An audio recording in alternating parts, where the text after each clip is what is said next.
बात कर रहे हैं कॉन्सेप्ट ऑफ लर्निंग के बारे में। यह जो टॉपिक है यह रिलेटेड है आर्टिफिशियल इंटेलिजेंस से। जब एक सिस्टम लर्न करता है तब यह सिस्टम इम्प्रूव करता है। यह सिस्टम इम्प्रूव करता है अपने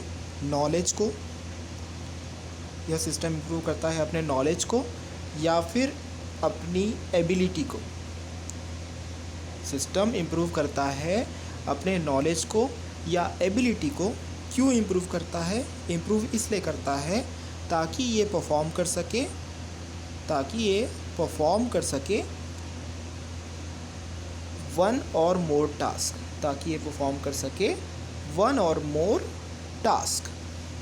अब यह जो डेफिनेशन अभी हमने दी है, यह लर्निंग के एक पॉजिटिव डेफिनेशन है। अब जो निल्सन नाम के साइंटिस्ट थे उनके अकॉर्डिंग लर्निंग का एक और डेफिनेशन है। तो निल्सन का यह कहना है कि जब भी हम एक लर्निंग मशीन की बात करते हैं, जब भी हम यहाँ पर एक लर्निंग मशीन यानी मशीन क्या सीख रही है और कैसे सीख रही है उसके बारे में यदि हम बात करें तो इसे हम एक ब्रॉड वे में डिफ़ाइन कर सकते हैं। तो यानी कि एक ऐसा डिवाइस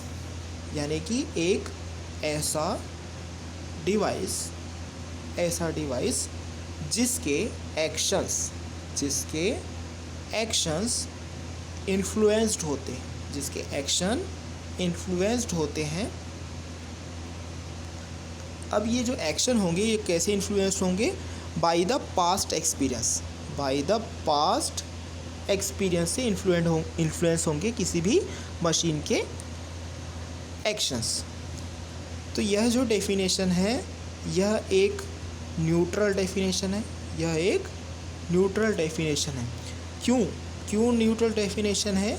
क्योंकि मशीन पे जो भी इन्फ्लुएंस पड़ेगा पास्ट एक्सपीरियंस से, वो या तो गुड हो सकता है या तो बैड हो सकता है, या फिर ऐसा भी हो सकता है कि जो एक्सपीरियंस उस मशीन को प्राप्त हो वो अनइम्पॉर्टेंट हो। इसलिए यह जो डेफिनेशन है निल्सन्स का, यह एक न्यूट्रल डेफिनेशन कहा जाता है। तो अभी हमने यहाँ पर दो डेफिनेशन देखे, एक पॉजिटिव डेफिनेशन लर्निंग का और दूसरा हमने देखा न्यूट्रल डेफिनेशन लर्निंग का। अब यहाँ पर जो एक वर्ड आ रहा था इम्प्रूवमेंट ऑफ मशीन। तो इम्प्रूवमेंट क्या है? इम्प्रूवमेंट का मतलब होता है कि result of information processing activity.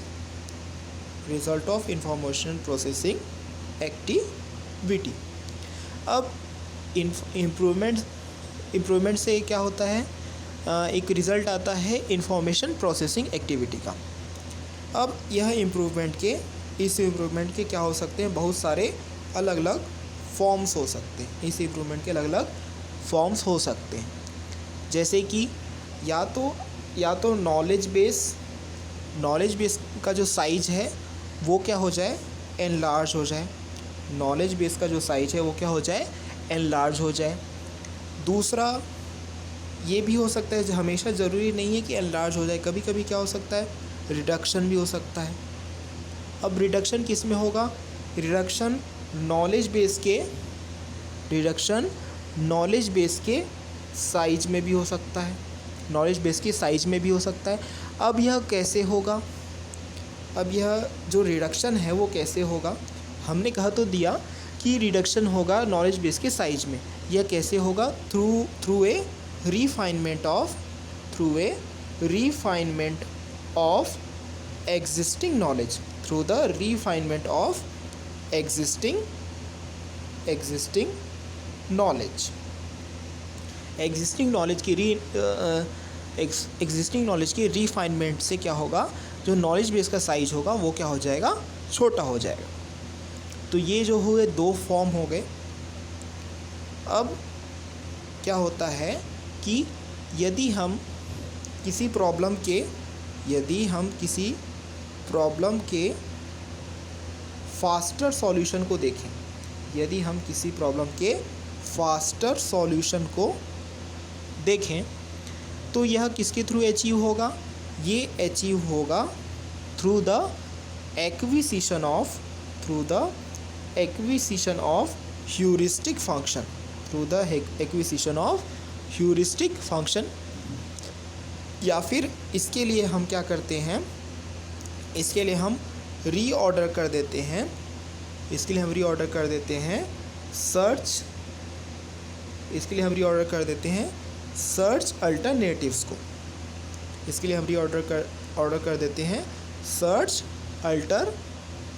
को। तो ये हो गए आपके 3 फॉर्म।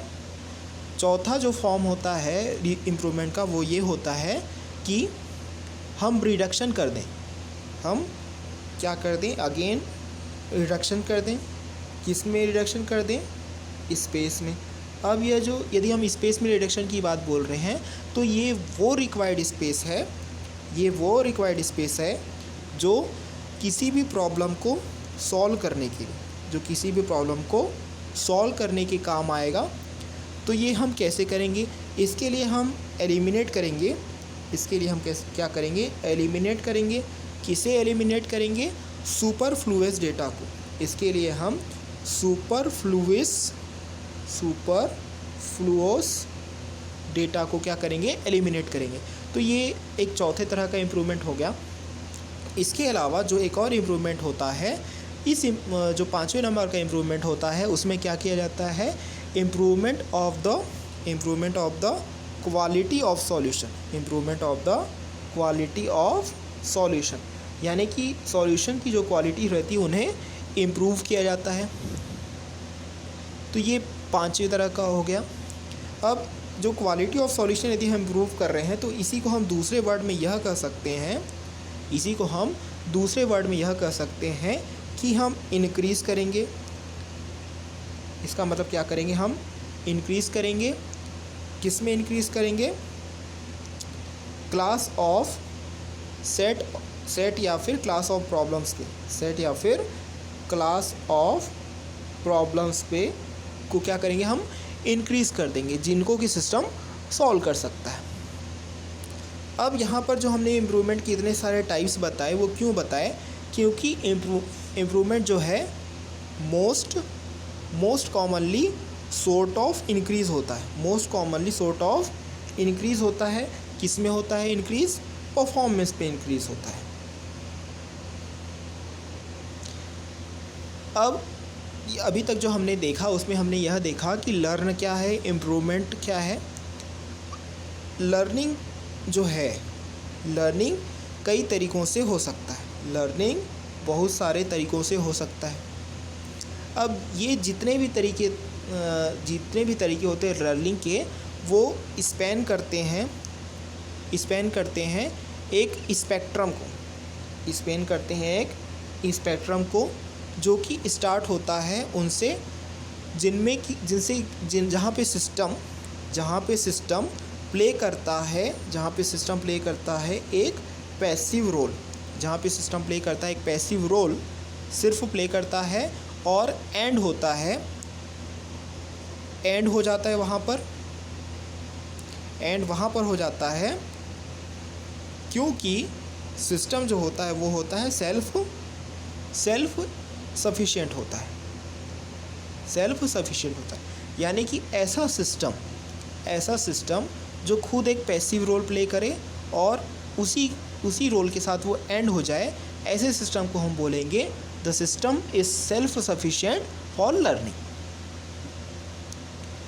अब ये जो सिस्टम है किस तरीके से ऑपरेटेड होता होगा, ये जो अभी हम सेल्फ सफिशिएंट फॉर लर्निंग की बात करें, यह सिस्टम कैसे ऑपरेट होता होगा। ये कुछ ऐसे ऑपरेट होता होगा कि मान लीजिए कोई प्रोग्राम है जो कि हैविली मॉडिफाइड किया गया है, हैविली मॉडिफाइड किया गया है किसके द्वारा? एक प्रोग्रामर के द्वारा। हैविली मॉडिफाइड किया गया एक प्रोग्रामर के द्वारा,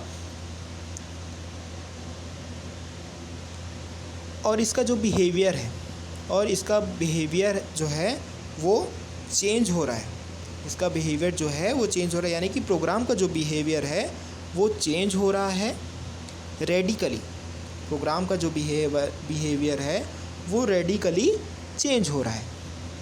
तो इस तरह का यदि कोई मॉडिफिकेशन हम करते हैं, इस तरह का जो मॉडिफिकेशन हम करते हैं वो क्या होता है?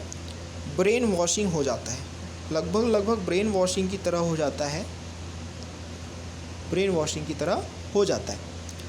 तो इसके यदि हम रिवर्स साइड पे बात करें, दूसरे साइड पे बात करें कि मान लीजिए कोई सिस्टम है जो कि लेफ़्ट है to its own to learn, यानी कि सिस्टम को पूरी स्वतंत्रता है कि वह सीख सके। ओन टू लर्न है सिस्टम के पास, ओन टू लर्न है।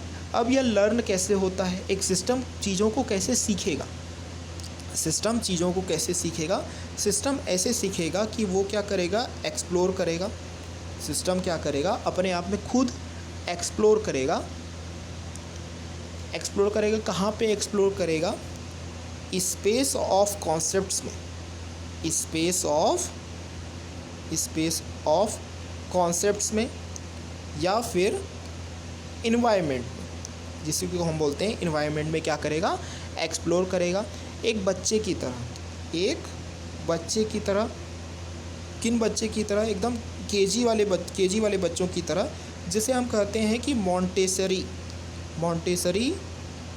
मॉन्टेसरी स्कूल्स के बच्चे की तरह सिस्टम पूरे एनवायरनमेंट में सर्च करेगा। कैसे सर्च करेगा? बिना टीचर्स के, जिसे हम बोलते हैं विदाउट टीचर, बिना टीचर के सर्च करेगा। जब भी सिस्टम स्पेक्ट्रम के मिडिल में पहुंच जाएगा, तब सिस्टम क्या करेगा? सिस्टम एक्सेप्ट करेगा। क्या एक्सेप्ट करेगा? गाइडेंस एक्सेप्ट करेगा। किससे एक्सेप्ट करेगा? टीचर से एक्सेप्ट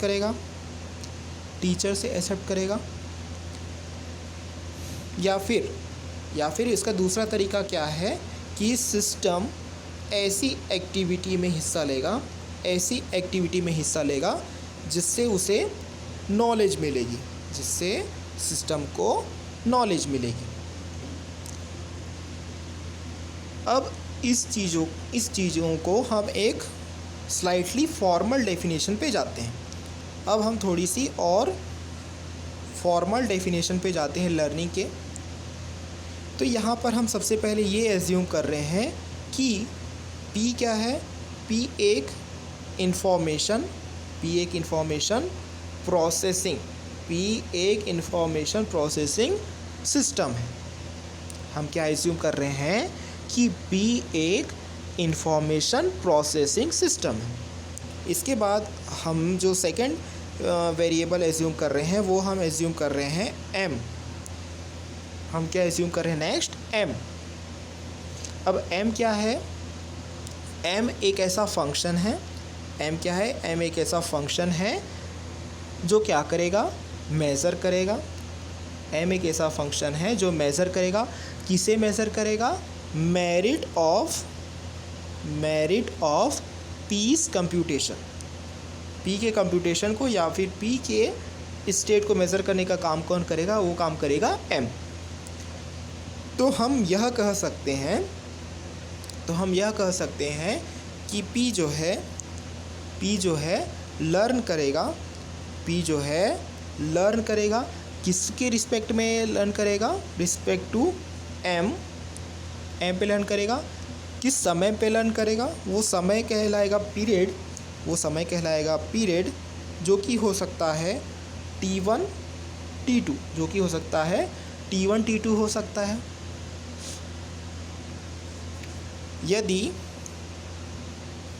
यदि वैल्यू ऑफ m, यदि वैल्यू ऑफ एम पी, यदि वैल्यू ऑफ एम पी यानी कि m फंक्शन की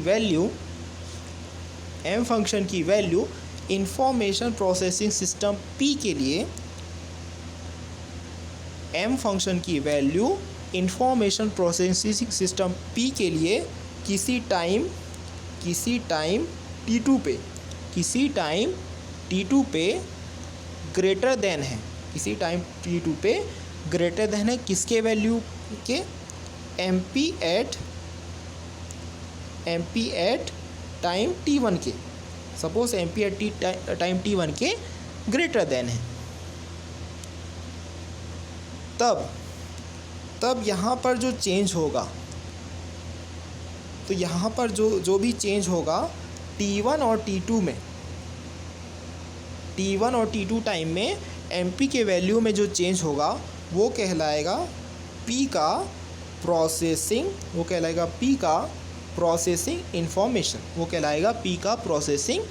इंफॉर्मेशन, अब इसी एग्ज़ाम्पल पे हम आगे बढ़ते हैं। इसी वे में यदि हम आगे बढ़ें तो मान लीजिए एग्ज़ाम्पल के लिए जो m रूल्स हैं, मान लीजिए क्या है, m रूल्स है किसके लिए, for the information processing system P,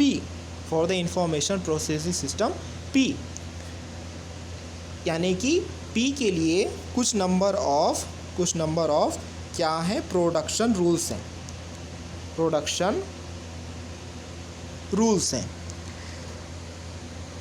m rules P जो है इंफॉर्मेशन प्रोसेसिंग सिस्टम P के लिए नंबर ऑफ प्रोडक्शन रूल्स हैं, जो किस में होंगे, जो होंगे P के नॉलेज बेस में होंगे ये रूल्स, ठीक है। अब यदि नंबर ऑफ रूल्स, अब क्या है, नंबर ऑफ जो रूल्स हैं, नंबर ऑफ रूल्स इंक्रीज़ होंगे, नंबर ऑफ रूल्स क्या होंगे, मान लीजिए इंक्रीज़ हो रहे हैं। कब इंक्रीज़ हो रहे हैं, नून सैटरडे नून और नून संडे के बीच में, suppose number of rules increase हो रहे हैं नून सैटरडे और नून संडे के बीच में, और यह जो इंक्रीज़ है एक रिज़ल्ट है, यह इंक्रीज़ क्या है, एक रिज़ल्ट है। कहाँ और किस तरह का रिज़ल्ट है, यह P की इंफॉर्मेशन प्रोसेसिंग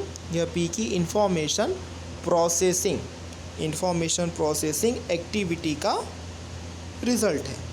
यह क्या है, P की इंफॉर्मेशन प्रोसेसिंग एक्टिविटी का रिज़ल्ट है।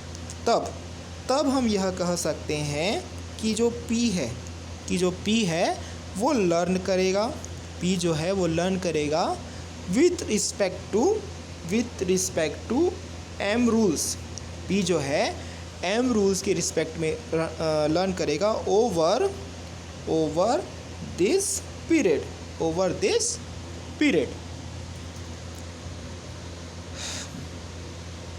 तो ये जो हुआ, ये आपका एक एग्ज़ाम्पल हुआ। अब हम एक जनरल इस वीडियो के कंक्लूज़न पे आते हैं। कंक्लूज़न में हम यह कह सकते हैं कि हम जो है जनरली कंसीडर करते हैं लर्निंग को एक मोनोटोनिक प्रोग्रेशन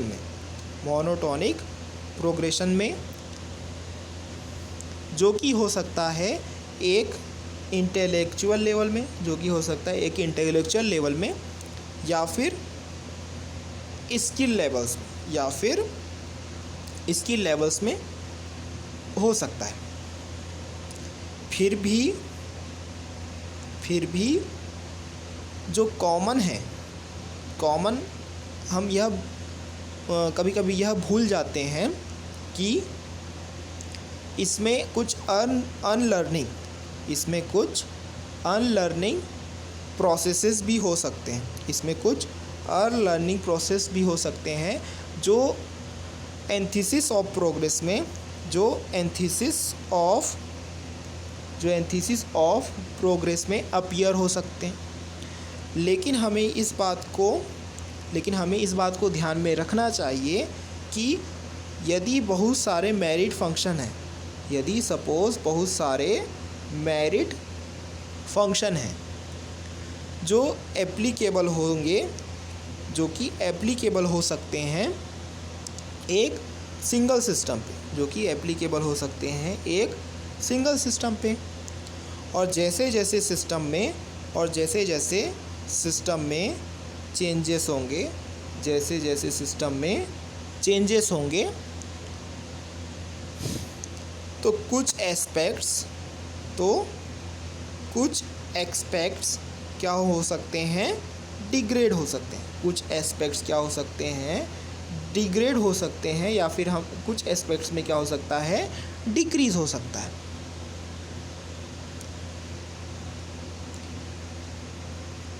यदि हम एक ह्यूमन एडल्ट की बात करें,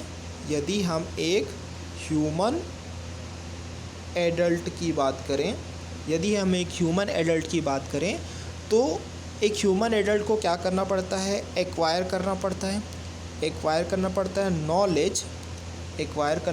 नॉलेज ओवर ए 20 ईयर पीरियड में एक एडल्ट ह्यूमन को नॉलेज एक्वायर करना पड़ता है, और साथ ही साथ उसे शो करना साथ ही साथ एक एक्सपीरियंस भी हो जाता है। साथ ही साथ उसे एक्सपीरियंस या फिर अनुभव करना पड़ता है, इस बात को एक्सपीरियंस करना पड़ता है या अनुभव करना पड़ता है इस चीज़ को रेट ऑफ क्या हो जाता है, एक्सपीरियंस करना पड़ता है कि स्लो हो जाता है रिकॉल रेट, किस चीज़ का रिकॉल रेट, कि वह उस नॉलेज को कितना रिकॉल कर सकता है या फिर कितना यूज़ कर सकता है, वो स्पीड क्या हो जाती है, स्लो हो जाती है। इस वीडियो में बस इतना ही। इस वीडियो को लाइक करें, शेयर करें और हमारे चैनल को ज़रूर सब्सक्राइब करें। Thank you.